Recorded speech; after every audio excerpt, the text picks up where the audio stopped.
Amb el record de Caterina, la dona que va ser assassinada per la seva exparella a Vinaròs tan sols 24 hores abans, la manifestació del 25 de novembre va recórrer els carrers de València.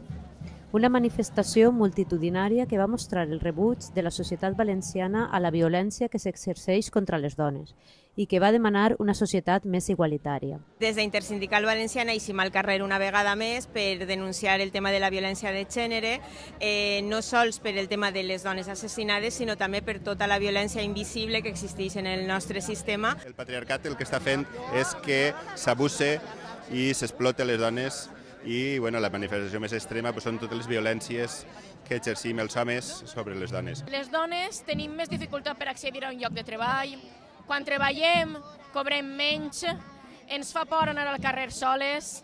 Des de xicotetes ens ensenyen que hem de ser boniques, dòcils i servicials, i tot això ho hem de canviar. En un dia com avui cal que homes i dones ens manifestem per erradicar aquest desastre que és la violència contra les dones.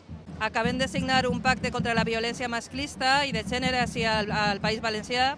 Crec que és molt important, però nosaltres estem demanant accions ja i, claro, tot va molt espai, molt espai. El camí serà llarg, però està en les nostres mans lluitar perquè això canvie d'una vegada per totes i no haguem de lamentar la mort de cap dona més.